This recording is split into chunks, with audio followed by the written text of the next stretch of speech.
Today, let's have some great conversations. Sit back and enjoy. I just want to thank you for your understanding. I couldn't help the situation, but thank you also for making time to join us today. No problem, sir. Yeah, no problem. I mean, OtterBox landed here in literally, I think it was St. Patrick's weekend, 2010, when the gentleman landed in from the US and asked to set up the European entity. I joined the entry sales team. So I started on a distribution account in Ireland, and part of a small team that was trying to establish what are the avenues, what are the markets. For me, I was focused on Ireland at the start, but we were deciding what countries in Europe would we work with, how would we actually get this brand across Europe. So that'll be 16 years next Paddy's Day. So there's been quite a bit involved in that time. That's a big one, 16 years. That's a whole lot of experience, almost spanning like 2 decades right now. That gets on to the next question we have for you, which is what's your approach on the innovation as regards to your competition? How do you approach your innovation as regards to your competition within the market? So there's 2 things I'll point out before we actually get into our approach. One is you referenced, the company started in 1998, right? The iPhone didn't come for a couple of years after that. Yeah. So we were primed and ready by the time the iPhone came. We had solutions to protect when nobody was even thinking of an iPhone, let alone an iPod. So we actually had solutions for iPods when they launched that, right? So to say that we're the market leader is correct, but the key part of being the market leader is we were the first ones with the innovation. We were the first ones thinking about it, right? So to how we evolved, it's a different type of innovation that I would look at then. It's more about our processes, how we scaled up, how would we actually deliver what the market needs. As iPhones, for example, took off, or as Samsung took off and mobile phones took off, how are you scaling with that? That was our biggest challenge, as well as what turns out to be our biggest USP. So my years in sales, I would have spent time talking about the size of our logistics capabilities. I would talk about our factory connections. I would talk about our partners in factories that would actually be prepared to do launches at the scale we need. Because 1, we have the partnerships, the experience of so many years, but 2, can you produce that many cases and get them to market on time? It's the biggest challenge people have. So our logistics backbone is massive. As we came out of COVID, the whole world saw logistics challenges. We survived, and we were innovative during that period with how we adapted our logistics. So to me, that's a different type of innovation, but we ensured that people had the product. You can have a cool product, but if you can't get it to where it needs to be, and some of that is marketing, some of that's price, but physically, that's where we were able to come in and do things on scale. Great. I'm happy to hear that with the whole transition from the COVID era down now. That leads us to our next question, which is talking about market expansion. When entering to new regions, what are the key factors that you look out for in expansion?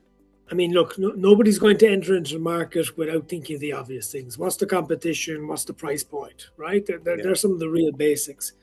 But for me, I suppose, and we've learned this, and it was the previous MD brought us on a full journey of this, was you've got to use the local experience, and we used reps. So we'd have a representative on the ground who could represent 3 or 4 brands. Okay. So, to find the right rep, is there a conflict of interest, or are they just in the industry? But using reps opens the doors to all the local contacts that if you're going in yourself, it takes a lot longer. And the reps provide you with a direct link, rather than in many cases that we would have done before was relying on a distributor. So with a rep, you're controlling the relationships a step further, and it's a safe way of doing it before you actually employ someone on the ground. So whether it's if you truly want to be in a market, you need local knowledge. For me, reps is the safety step before you go fully committed and employ or set up an entity. Are these reps going from door to door, or what's the strategy on that? Tomorrow morning, I walk out of OtterBox. Yeah. I could be a representative for a Chinese brand or for an American brand to launch product in Europe because I've got the contacts in Europe. Yeah, I'm 15 years, right? So I've got contacts. I know who the distributors are. I know how the product moves and what people are looking for. A Chinese brand doesn't know Europe that well. An American brand doesn't use it. So the reps are usually people who've got good experience in the industry. They know, in my case, it's the consumer electronics, but a rep is somebody that's worked in the industry and decide to do themselves. And they just go and they know that rather than a company spending money on full employees, they can have a portfolio of 4 brands and they can be small and allow the brand to develop. So we still use reps in some markets today, and we still have direct employees and entities. It depends on the size of the market. Great. The next question takes us to leadership. What's one leadership principle you rely on across your global team? And it's interesting, right? So you talk about a global team. In your message to me, you reference diverse teams, right? Because it's people in different places, time zones. So the first part for me that's critical in that is we've all had a HQ to deal with, right? If you're in a global market, there's always a HQ. Okay? And the HQ is your mothership. It gives you guidance. It gives you support. And HQ also has the downside of also knowing what's best because it's based in the market that they've conquered, right? Sure. So for me, it's a case of how do you leverage the HQ? But for me, I sit in a place where my HQ is the US, but for my team in every market across from Australia to Sweden, they look at me as the HQ or my team here. It's important for me to put myself in their shoes. If I don't stop and think about their market and spend time with them just breathing and just going, okay, what are you actually facing? Because otherwise you're going to get into an argument that is, well, my market's different to your market. And you're going to say, yeah, but I'm not accepting it. I can't go that far. So again, it comes a little bit back to the reps or the employee that's there. If you don't give them time to explain it in their narrative, their approach, their experience, and breathe to think about that, then you're just going to presume the way you're doing it is correct because it's worked in other markets. So I can tell you OtterBox landed in Cork 16 years ago, and they gave a target based on population. It took us 10 years to hit that target, and they wanted it in year 2. Because they just went by population. America is this many, Europe is this, we've done this, they should be able to mirror that in 2 years. Everybody knows the brand. No one knew the brand. This is Europe, not America. And then you've got different markets throughout. So that little bit of let's pause and see what's actually needed in each market can only come from the local person, I feel. I'm sorry to take you back. This also has to do with expansion. I'm not pretty sure if you have like a strong presence in Africa. And if no, like it's there motive behind, is there any plan towards that, having a strong presence in Africa? So we have worked in Africa. We've done different things in Africa. South Africa was the easy one, and it was a brand called Life Proof that we had.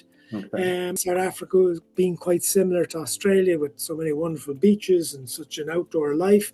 The brand took off a bit there, but it was niche. And when you think of the mobile phones that are in Africa, and I've had this back and forth with the CFO a couple of years ago saying, oh, look at all the mobile phones they've got in Africa. There's tons of opportunity. I was like, yes, our cases are higher priced. Our cases are 40, 50, 80 euros. Convert that to dollars, put that into the local market.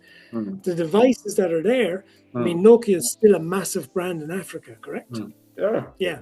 They're still, that's the number one market for Nokia. They don't exist everywhere else in Europe, right? So why, and how is Sony done well, or the only reason Apple have a presence there is refurbished. So the point being is devices are actually down at a different price point. The smartphones, different tiers of smartphones. I cover the high end. So we've tried it. We've looked at different things, but the American, like, Samsung's number one in Europe.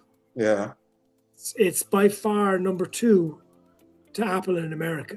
So Apple have a price point, and an American market has a price point that's up here. Yeah. Europe has Apple and Samsung, but it's a slightly different price point. Africa plays with loads of different people, from ZTE to Vivo to Lenovo. Like, all different types of devices are going on there, but they're different price points.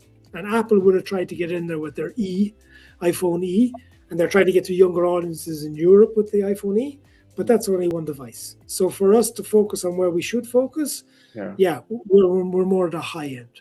Okay. I'm still talking about that, because why I mentioned Africa, I believe Africa has its numbers. So I believe, like, when you structure like a particular model according to the affordability that a particular zone has, that could work out for them. Because I also believe that there are Africans that patronize Samsung, even with its high price end, so with, especially, for example, I'm Nigerian, and in my country, like, we have the numbers. So I believe that if it's a well thought plan, you can always make your profits out of it. Yeah, and for us, it's a question of, we've tried it, and we've put the right pricing in for a couple of the local distributors, because we would use distributors to ship it locally. And we'll come back and they would say the volume's actually in these and with these brands. And so for us, it's about a protective case, and we do a lot of form and fit. So there's quite a lot of engineering. You're now looking at just doing certain models for the African market, which could have volume, but that would take me, why would my factory focus on that when I meant to be focused on my bread and butter over here? So for us, it was a case of, I can't stretch to every single device. I don't do 50 Samsungs. And then Samsung changed. They do some devices in Europe, they do some in Africa, they do some in Asia, they do some in the US. Yeah. I've got to pick and choose with the global team as to which ones. So would I like to go deeper? I would, but the tooling investment means I could pick and choose and align with the US. Oh, great. That's understanding. So we move over to the next question. We has to do with your customer connection, and it's, how does Otter Products stay connected to what customers really need and want? So when we say customers, we're talking about retailers, we're talking about carriers, we're talking about the people that are actually the shop window for where a consumer buys, correct? Yeah, great. Okay. So for me, that comes back to, you talk about who you have in what market, how would you enter that market? That's where the local knowledge is key. I would expect my salespeople to go to a meeting with a retailer, and I would expect them to not just talk about what have you sold and what are you going to buy. I would expect them to do the study of which devices are working, what's the industry trend, what are they hearing on the market. So I would like them to actually spend a lot more time listening to the consumer, then to actually be an advisor and take partnership to a whole new level and agree on which way we're going to go. Over the last few years, you can see that people are going more to online versus in store, depending which market. And as we saw some markets evolving very quickly, we were able to talk to other markets about how they should approach it. So we would have helped partners develop their web stores and be the partner that would help them develop their web stores 2 years before they really saw the shrink in their retail stores. So how do you know what the customer wants? Sometimes you have to tell them, and sometimes they're really tuned into it. But taking our experience from different markets helped us. Because when I look at Europe, we compete as a brand across the whole of Europe, but we had different competitors in different markets. So a good local brand in Germany, for example, wasn't seeing the trends that was happening 3 markets away as much as we were. So we were able to talk to them a bit earlier. The best example I've got today is we do a huge amount of business in Australia. Nobody's been thinking about online in Australia. And we just changed and set up a warehouse so that we would be able to develop the online in Australia. And they hear that we're talking with Amazon, but then we tell our partners, but we'll work with you as well. So it's still they love to spend their time in stores. They don't do online. Yeah. So the 5 years before at least 5 years before they're at the European point of truly online. So it's just asking people to share that knowledge and to listen to what their needs are. Yeah. There's this also trend coming up with the online sales. I was listening to a video by, I don't know if you know Gary Vee. He makes a whole lot of content, and he was saying about how online sales will be taking off. Like people won't really be going to the shops anymore.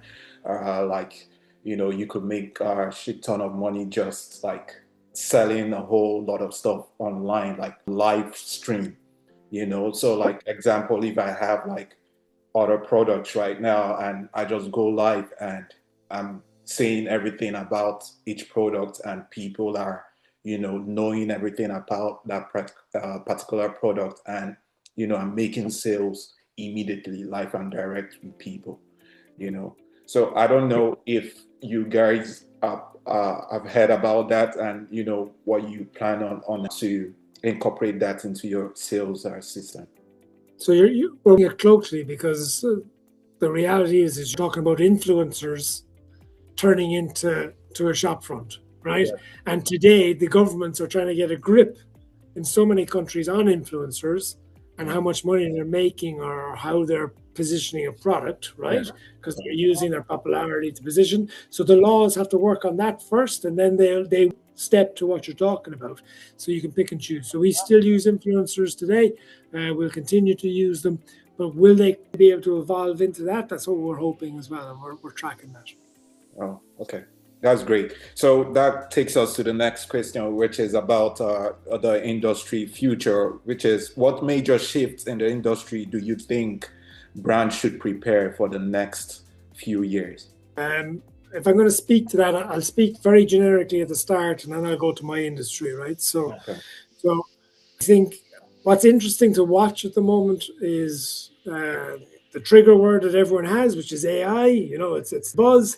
Yeah. For me, it's there's potential in it, but you can already see it's going down rabbit holes, right? So AI is getting itself caught.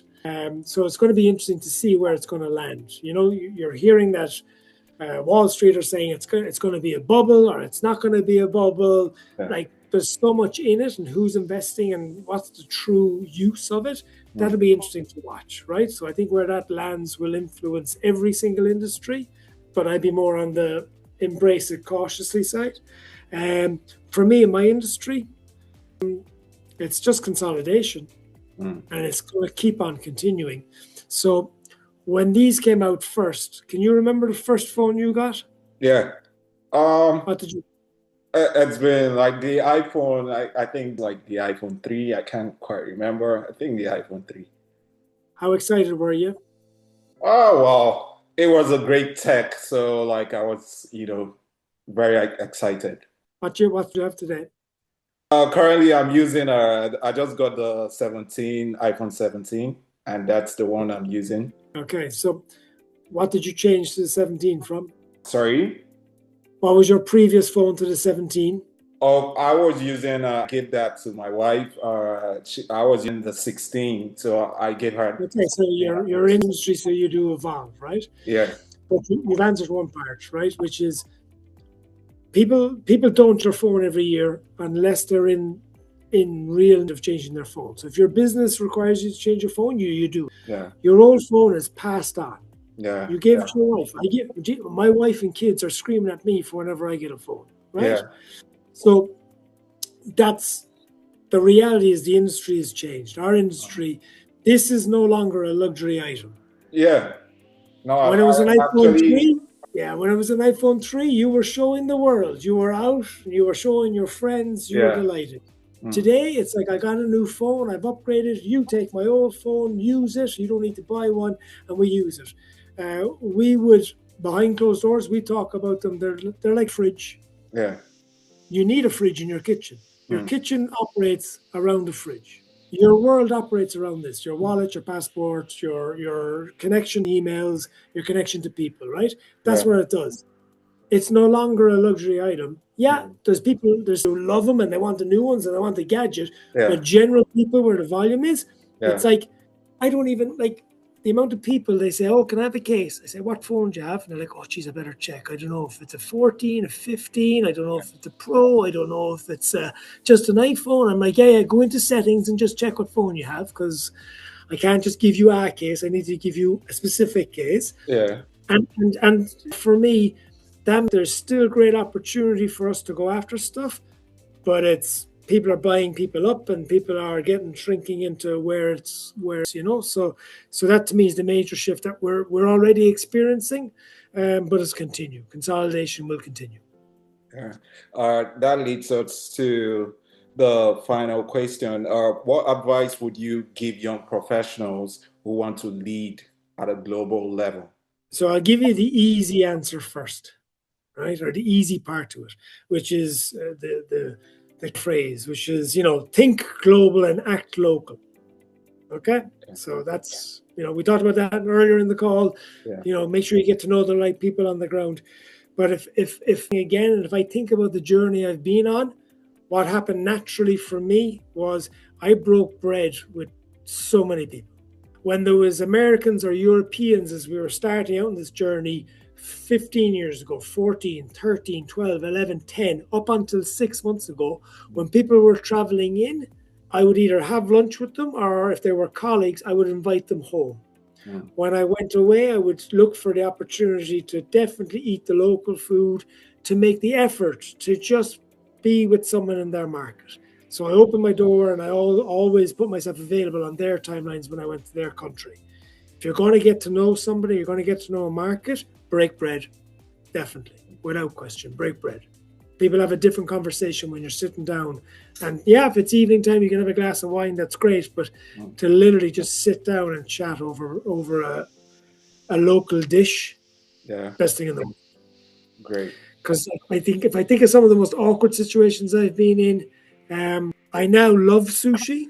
Okay. But I can tell you the meeting I had in Bratislava where the guy ordered enough sushi for 6 people and there was only 2 of us and I hadn't eaten sushi before. Okay? I can tell you when I've been with Indians and I've had to eat with my hand. Very new for me, very different. I love all that food now. But the laughing at my expense in both of those scenarios meant I made a connection with the person, that they knew that I was making the effort to actually to know them, or to get to know, in some cases, a culture or just the way they deal with it. So I put myself out there every time. And guess what? I love food now. So it's been the best thing that ever happened. I had a really bad Irish palate before. Now I've got a slightly better educated palate. So that's good news. Yeah. But you connect with people over food, definitely. That's good. That's great. I just want to say thank you so much, Barrie. Today has been full of great insights, and it's been an incredible conversation with you. Thank you so much for your time, Barrie. Thank you. My regards to the team. Thank you. You too, sir. See you. Bye.